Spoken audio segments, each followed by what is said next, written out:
Continuando então com essa etapa da disciplina do módulo 5, tratando-se dos estudos da tira que devem ser realizados durante um processo de estampagem em uma matriz de corte, é extremamente importante que essas equações sejam atribuídas nos dois casos que nós vimos até o momento, em peças com perfis circulares e em peças com perfis retangulares, sendo que nesse perfil retangular é importante que se observe o passo.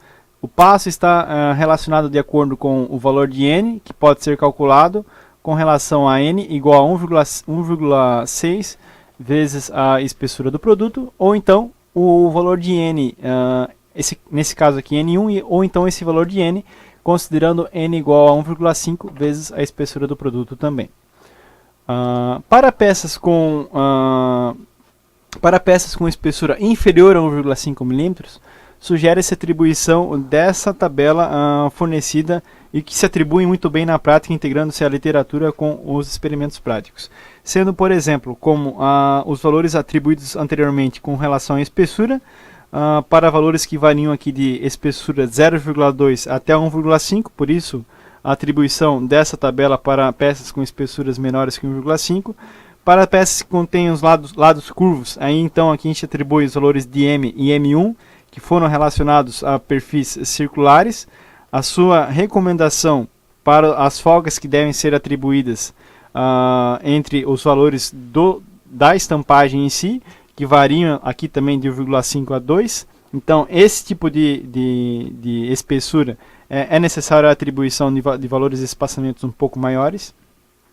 E aqui, para peças contendo comprimento e largura, como foi visto anteriormente, representando uma superfície de um quadrado, atribuindo-se valores de n e n1 conforme a espessura do produto e conforme também a largura, né? Somente para peças que contenham lados retos e que dependam do comprimento ou largura L, contendo até 50 mm, de 50 a 100 mm, de 100 a 200 mm, ou de 200 a 300 mm ou maior que 300 as suas recomendações de N e N1.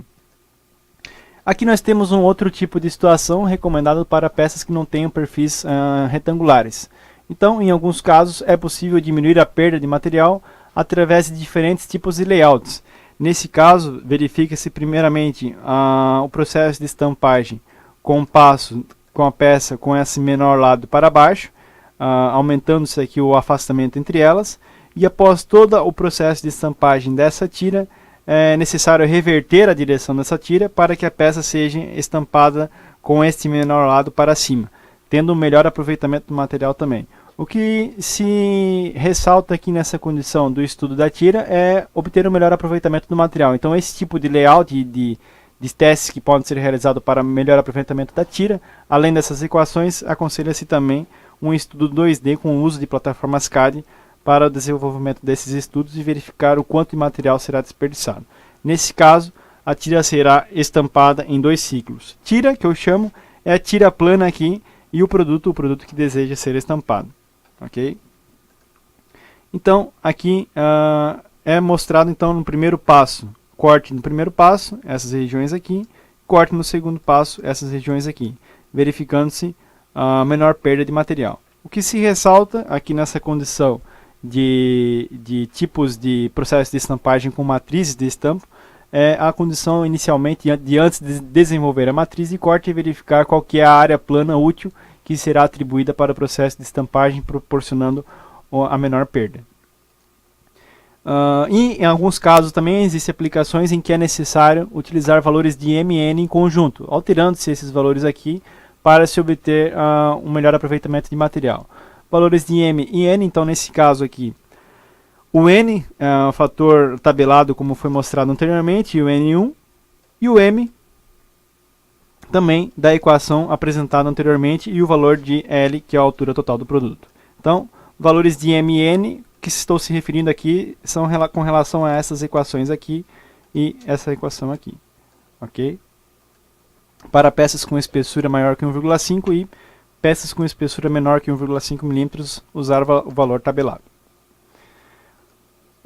Continuando aqui então nesse processo, aqui agora a gente entra numa situação que trabalha com a condição da folga em que deve-se haver a matriz e o punção. A matriz é a placa responsável por dar forma ao produto, e o punção também tendo esse mesmo formato que se tem do produto no formato do punção, atribuindo-se com uma determinada folga. Então existem alguns cálculos que podem ser atribuídos conforme a resistência mecânica do produto que está sendo estampado, seja aço ou um elastômero ou material polimérico. Aqui eu trago uma imagem de uma ferramenta de estampo, numa matriz de estampo, com as suas características das suas placas bases, os seus insertos e os detalhes do produto. Assim como os moldes de injeção, os materiais recomendados para matrizes seguem as mesmas qualificações. Para matrizes e punção, utilizar materiais mais nobres, como o P20, 27, 11 e H13, materiais mais duros, e demais componentes utilizar materiais com menor resistência devido ao seu custo, assim como as colunas e buchas centralizadoras também a trabalhar com materiais como aço 8620, temperado e cimentado para ter uma maior resistência ao seu desgaste. Então, voltando aqui para a parte das folgas que se devem haver entre punção e a matriz, as variáveis para definir a folga entre punção e a matriz são a resistência do material ao cisalhamento e também a espessura da peça. Questão de avaliação dessas duas condições. Quais são os fatores que influenciam diretamente entre a folga entre o punção e a matriz? Basicamente nós temos essas características: resistência do material ao cisalhamento, que é um valor tabelado, e a espessura da peça. Aqui nós temos uma imagem do que acontece com a peça durante o seu processo de cisalhamento. Claro, numa escala micrométrica aqui. Mas as etapas de corte em uma chapa acontecem da seguinte forma: deformações provocadas na peça após o esforço de corte pela faca superior. Aqui nós temos uma zona de deformação em raio, aqui nós temos um corte por cisalhamento, ruptura por tração, nessa condição aqui, rebarba, e aqui nós temos a folga entre as lâminas. Já nessa figura B nós temos aqui a condição do que acontece. O blank é a placa que deseja ser estampada, penetração da faca superior e a faca inferior, sendo a faca superior o punção e a faca inferior a matriz de estampa.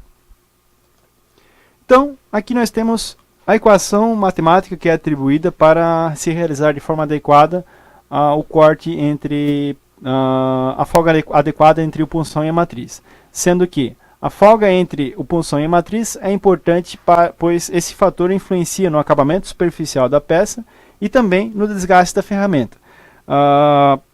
Folgas muito baixas ou não recomendadas, muito próximas entre punção e matriz, vai provocar um desgaste prematuro do punção e da própria matriz, e uma folga muito alta irá proporcionar peças com maior volume de rebarbas e também distante do seu dimensional.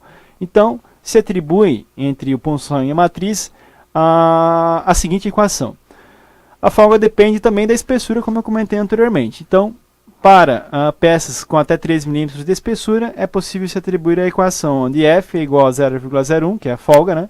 0,01 vezes a espessura do produto, menos 0,015 vezes Ks, onde Ks é a tensão de ruptura ao cisalhamento do material, valor tabelado. Para chapas com espessuras maiores de 3 mm, se atribui a equação onde F é igual a 5 microns vezes a espessura vezes o Ks, que é a tensão de ruptura do material. Então aqui é o valor tabelado que eu comentei com vocês. Valores de Ks, tensão de cisalhamento no estado recozido e encruado, tratando aqui desde chumbo, estanho, alumínio, zinco, cobre, latão, dentre outros tipos de materiais, aqui representando uma sua forma de material metálico. Para materiais plásticos também é necessário verificar essa tensão de cisalhamento a partir de testes como o ensaio de tração obtidos pela máquina universal e através dos corpos de prova. Então, eu trago aqui um exemplo de aplicação sobre o estudo da folga necessária entre o punção e a matriz. Nesse caso, determine as dimensões do punção, ou seja, a dimensão do diâmetro, e da matriz, diâmetro da matriz, para estampar o recorte da peça abaixo. O material que foi aplicado nesse exemplo aqui é um aço laminado SAE 1020. Né? Aplicando-se a fórmula, nós temos para o diâmetro interno, 20 aqui, considerando que esse diâmetro externo aqui já tenha sido estampado. A folga é igual a 0,01 milímetros, tendo em vista que a nossa espessura aqui é 2 milímetros. Folga é igual a 0,01 vezes a espessura do produto, menos 15 microns, vezes a raiz quadrada de Ks. Então nós temos aqui 0,01 da fórmula, vezes 2, que é a espessura do produto, menos 0,015, vezes a raiz quadrada de 32, que é a tensão de cisalhamento desse material aqui, o que irá proporcionar um resultado de 0,11 milímetros. Esta é a folga que deve ser atribuída. Considerando que nós temos aqui um diâmetro, nós temos que multiplicar esse valor por 2. Nesse caso aqui, nós temos o diâmetro do punção de 20 milímetros e o diâmetro que deve ser atribuído à matriz, que é a placa base inferior, de 20,22 milímetros, tendo em vista esse resultado aqui multiplicado por 2, mais o diâmetro do furo. Nesse caso aqui, ficaríamos com 0,11 milímetros de folga em cada lado. Então aqui foi um exemplo típico de aplicação da folga que deve ser atribuída entre punção e matriz para um aço, nesse caso aqui, aço 1020, um exemplo específico. Também existe uma relação entre a espessura da peça, a espessura da chapa e o diâmetro do punção. A espessura da chapa deve ser igual ou menor do que o diâmetro do punção. Isso aqui é só uma observação importante que deve ser realizada, que a espessura da chapa deve ser igual ou menor ao diâmetro do punção para que o corte possa ser realizado com qualidade e precisão. Já para as forças de corte, aqui nós temos uma condição também que deve ser atribuída. Tem uma imagem que mostra aqui várias peças estampadas, onde que a força de corte está relacionada não somente com a espessura da peça, mas também com relação ao perímetro do produto que se deseja cortar. Então a imagem mostra uma peça aqui com uma seção retangular e um raio. A imagem B mostra um produto que se obtém apenas pelo processo de estampagem de círculos ou furações nas peças. Aqui, numa condição também de perfil com dois tipos de raios, superfícies planas. E aqui uma condição para retalhar. Então nós temos as seguintes definições. Uma condição para cortar o produto, uma condição para furar, uma condição para repassar e uma condição para retalhar o produto. Dentro desses casos aqui, sempre trabalhando com a integração entre o estudo da tira que deve ser atribuída. Então, basicamente, os esforços de corte dependem das seguintes características. Isso aqui também pergunta de avaliação que deve ser estudada antes de realizar a avaliação. Quais são os fatores que impactam definitivamente ou que devem ser levados em consideração para a definição da força de corte no processo? Os principais fatores que devem ser avaliados no esforço de corte dentro do processo de estampagem são força de corte em quilograma, que é medida pelo perímetro da peça a ser cortada em milímetros, e a espessura da chapa, e também a tensão resistente ao cisalhamento ou corte, dada nesse caso aqui em quilograma por milímetro quadrado. Então, temos uma definição aqui também, que o esforço necessário para efetuar um corte depende basicamente do tipo de material, dimensões do corte e a espessura da chapa, sendo P, que é o perímetro, igual a soma de todos os lados, A, B, C e D, e a força de corte é igual ao perímetro vezes a espessura da peça vezes a tensão resistente ao cisalhamento ou corte do material. Então, os valores de tensão de tração para os materiais mais utilizados são tabelados como mostrei anteriormente. Caso se desconheça os valores de tensão de tração, pode ser utilizado o valor de resistência à tração do material. Qualquer resistência à tração do material. Terceiro passo, a capacidade da prensa não deve ser justamente igual à força, e sim deve-se deixar uma margem de segurança de pelo menos 20% da força de corte. E também, caso houver várias punções, a força total deverá ser atribuída ou obtida através da soma de todas as forças exercidas em cada punção. Então eu tenho que somar a força de todas as punções para se atribuir a força total que é necessária a máquina aplicar para realizar o corte da chapa que ali está sendo estampada. Para o cálculo, pode ser utilizada a fórmula anterior, porém inserindo a soma dos perímetros de corte de todas as punções. E a quinta etapa, para grandes cortes, com uma forma apropriada das punções, pode-se escalonar para diminuir a força requerida em cada instante. Então, aqui nós temos um exemplo. Deseja-se cortar uma peça em forma de quadrado, cujos lados seja 30 milímetros, com um furo redondo. de 10 milímetros de diâmetro, sendo o material aço de 0,2% de carbono em estado de 1,2 milímetros de espessura. Qual será o esforço de corte? Então aqui, sabendo conforme o valor tabelado que a resistência do aço ao corte é de 32 kg por milímetro quadrado, o perímetro de corte na sua região exterior, nos seus lados laterais do quadrado, é 4 vezes 30, tendo em vista 4 lados iguais, igual a 120 milímetros. O perímetro de corte interior é π10, que é o valor do raio do produto, né, atribuindo-se ao valor de 3,14, que é constante, igual a 31,4 milímetros. O perímetro total da peça, nesse caso aqui, vai ser de 120 mais 31,4, que é igual a 151,4 milímetros, ressaltando as características da peça. Com um diâmetro de lados iguais de 30 milímetros e um furo redondo de 10 milímetros. Nesse caso aqui, atribuindo-se a πd, né, o valor do diâmetro de 10 milímetros. Então a força de corte nesse caso é igual ao perímetro vezes a espessura da peça vezes a tensão de tração. Nesse caso aqui, 151,4 perímetro vezes a espessura da peça vezes a tensão de tração, equivalendo então a uma força necessária de 5.813 kg, nesse exemplo número 1. Desse modo, a prensa que deve ser atribuída nesse processo deverá ser de 6 a 7 toneladas. Já como exemplo número 2, também trago aqui essa definição com um perfil com um semicírculo. Determinar a força de cisalhamento para se obter uma peça de aço inoxidável de 2 milímetros de espessura, conforme a figura abaixo.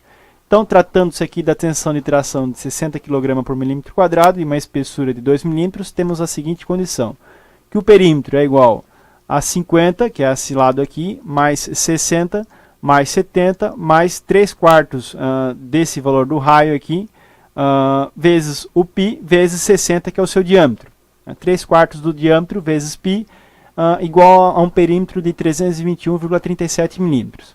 Sendo a força de corte nesse caso, então, atribuindo-se a fórmula, 1,2 que é a espessura, vezes a tensão de tração, teremos a seguinte condição: 46.237 kg. Sugere-se nesse caso uma prensa de 47 a 48 toneladas para realizar o corte desse produto. No exemplo número 3, conforme os dados expostos no exemplo 1, calcule o esforço de corte para um estampo com 3 peças por golpe. Nesse caso aqui, é necessário realizar então o cálculo para o corte do diâmetro interno de 20 milímetros, um corte para um diâmetro externo de 40 milímetros e o cálculo para o esforço total de cada produto, considerar também 3 peças por golpe. Nesse caso aqui, é necessário calcular então a força de corte para cada diâmetro. Para o diâmetro interno, nós temos diâmetro com relação ao perímetro, diâmetro vezes π, a constante de 3,14, vezes a espessura vezes a tensão de tração. Nós temos a atribuição desse resultado. Para o furo com diâmetro externo de 40 milímetros, nós temos essa força atribuída. E, conforme os dados do exemplo 1, ainda considerando um corte para 3 peças por golpe, nós temos a seguinte condição: que a força de corte é igual à força calculada dos dois itens, vezes 3, considerando 3 peças por golpe, tendo então uma força de corte de 36.191,16 kg. Considerando também esse fator de segurança que deve ser atribuído, de 20%, a prensa recomendada para fazer o corte de 3 peças por golpe nos furos que foram analisados seria uma prensa de 44 toneladas. Então, essas contas aqui, ressalta-se que a equação é simples de ser realizada. A equação calcula a força de corte para cada prensa, atribuindo-se 20% do seu valor para o resultado final e a escolha adequada da prensa que foi atribuída. Nesse caso, dessas 3 peças, com 3 peças por golpe, nós chegamos a uma prensa com garantia aqui dos 20% de 44 toneladas, recomendada para realizar esse corte. E Com relação ao dimensionamento da matriz, existe também uma equação que se atribui à espessura total dela que possa proporcionar uma resistência mecânica, onde a espessura da matriz é a raiz cúbica da força de corte, onde M é a espessura da matriz e o FC é a força de corte total. Aqui, com relação ao exemplo anterior, sem considerar os 20% de segurança, nós podemos encontrar a espessura da matriz adequada nesse processo. Considerando o cálculo efetuado no exemplo 4, nós temos a seguinte condição, que a espessura da matriz é igual à raiz cúbica de 36.191,16, recomendando então para o corte de forma precisa uma espessura de matriz de 33 milímetros. Aqui apresenta-se uma imagem com as distâncias que devem ser atribuídas ao término de cada produto. Há uma distância de segurança que deve ser atribuída, como por exemplo, região A. Ao término do produto retangular, qual que é a distância que eu devo manter dessa região a esta região? A distância de A deve ser maior ou igual a 1,5 vezes a espessura do produto, a espessura da matriz que foi calculada.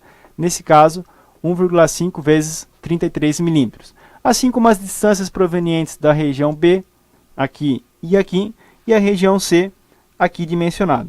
Então, é recomendado trabalhar com essas condições e esses cálculos para que se obtenha uma resistência mecânica adequada durante um processo de estampagem. Ok?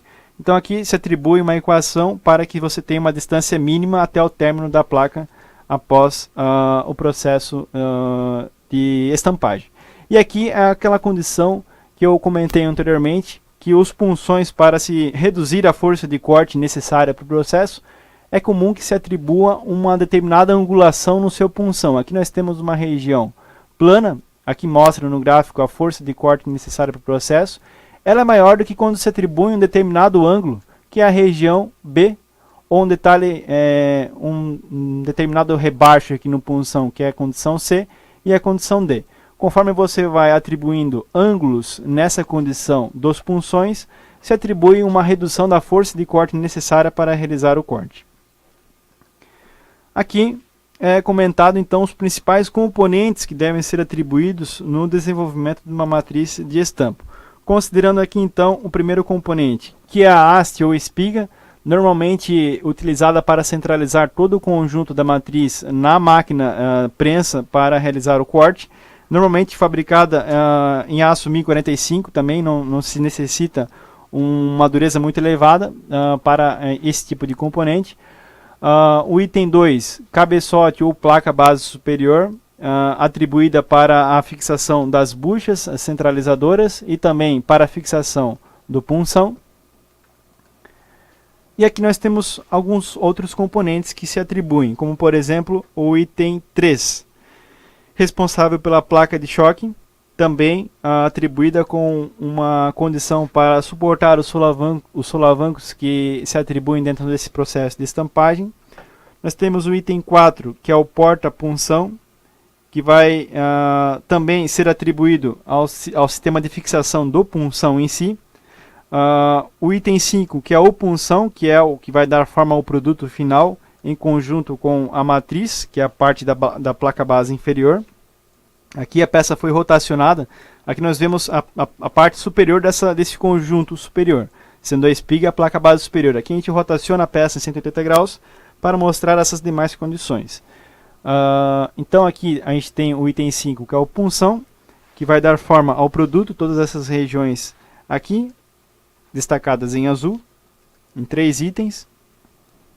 Nós temos o item da coluna, o item 6, que representa a coluna, não está nessa imagem aqui, acredito que esteja na outra imagem, aqui. O item 6, coluna guia podendo ser fabricada, aqui já representando o conjunto inferior. A coluna guia podendo ser fabricada em aço 8620 para a consideração das resistências mecânicas. O item 7, bucha guia, que aí já está na imagem anterior, aqui, também fabricada em aço 8620 temperada e cimentada. Temos o item 8, que é o pino de fixação, parafuso de fixação item 9, para guiar a régua aqui, onde será atribuído a tira para a realização do processo de estampagem. Temos o item 10, que é a placa extratora. Voltando aqui, deixa eu ver se tem uma imagem que mostra essa condição. Não. Item 10, a placa extratora, que é a placa de baixo, onde os produtos irão cair. Item 11, guia da tira, que é esse item aqui. Item 12, matriz, que aí é essa placa aqui, que faz o detalhe do produto considerando as folgas que devem ser atribuídas pelo cálculo da folga que deve ser atribuída entre punção e matriz. E o item 13, que é a placa base inferior, que é este item aqui responsável por dar suporte a todo o conjunto inferior, para o alojamento das colunas e o alojamento de toda essa guia da tira e também da matriz. E o item 13, os calços. Podem ser atribuídos aqui também calços para o espaçamento para que a peça possa cair após o seu processo de estampagem. Placa base inferior e os calços item 14, nesse item aqui. Na verdade, para também quanto maior essa espessura, maior a resistência aos choques. Para matrizes com espessura acima de 200 mm, para facilitar o processo de fabricação e redução dos custos, é comum que se atribua também processos de montagem, trabalhando com placas separadas e a fixação com a fixação de parafusos e pinos. Aqui nós temos um exemplo de como pode ser realizada essa fixação desta matriz. Uma matriz pequena construída com postiços. Aqui a gente tem a separação das placas e região do produto, podendo ser fixada com parafusos ou pinos, e uma matriz grande construída com postiços. Então, a gente observa aqui essas regiões de fixação, aqui, aqui, e aqui e aqui, para dar forma ao produto que aqui deseja ser estampado. Aqui nós temos uma imagem que ilustra os diversos tipos de fixação dessas matrizes, considerando aqui as regiões, os tipos de fixação, 1, 2, 3 e 4, e assim por diante. Essa imagem aqui mostra vários tipos de fixações, e essa imagem à direita aqui também, os vários tipos de fixação para o desenvolvimento da matriz de corte. Aqui nesse caso, representando esse losango como matriz com uma espessura acima de 200 mm, com 4 regiões de fixação. 1, 2, 3, 4, com parafusos de fixação e pinos guias para que a peça não gire durante o seu trabalho ou durante o processo de fabricação. E aqui é representado também uma ferramenta de corte simples. As ferramentas de corte simples podem ser alimentadas com peças individuais, ou com tiras ou com bobinas. Nesse caso é necessário promover um sistema de avanço da tira, ou seja, a tira vai avançando aqui e o processo de estampagem vai dando forma ao produto. O produto estampado no seu diâmetro externo, diâmetro interno e na sua furação. Já as matrizes progressivas normalmente se trabalham com sistemas de alimentação automático para uma maior produtividade. Aqui então nós temos essa representação de uma ferramenta de corte simples, uma matriz de corte simples, onde as ferramentas de corte simples podem ser alimentadas com peças individuais, com tira ou bobina. Neste caso é necessário promover o sistema de avanço. Então aqui a gente tem um detalhe da tira, a guia da tira aqui nesse caso, e conforme se apresenta o apoio da tira nessa parte da matriz, o punção provém o corte, dando a forma desse detalhe do produto aqui, aqui representado nesses raios. Esse sistema de alimentação manual ele é perigoso, tendo em vista a condição das normas de segurança da NR12, onde devem ser atribuídos telas de fixação ao redor da matriz para que o operador não venha a sofrer acidentes. Então, quando se fala em matrizes de corte, é mais recomendado a atribuição de sistemas de alimentação automático, onde a própria tira vai alimentando e o punção vai fazendo o recorte, atribuindo-se o produto final, de forma mais segura.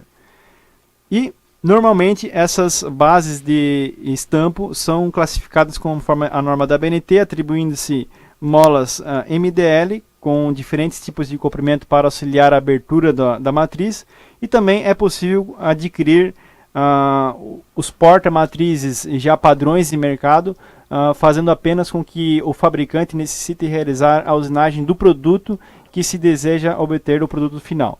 levando-se em consideração sempre as folgas que devem ser atribuídas entre punção e matriz, e também as considerações das forças que devem ser atribuídas no processo, tendo em vista a escolha da máquina de estampo necessária para promover o corte. Basicamente, o conteúdo da aula seria esse. Com relação aos processos de matrizes, o que se deve levar em consideração para o estudo das avaliações são com relação a quais são os parâmetros necessários para promover o cálculo referente à folga necessária entre punção e matriz, e também com relação a esse assunto de matrizes ainda, é importante que se verifique qual que é a equação necessária para se calcular a força de corte necessária para promover o corte entre um produto, seja ele um produto metálico ou um produto polimérico. Ok? Qualquer dúvida que vocês tiverem com relação aos materiais aqui apresentados, fico à disposição para responder por e-mail. Ok? Muito obrigado e até mais.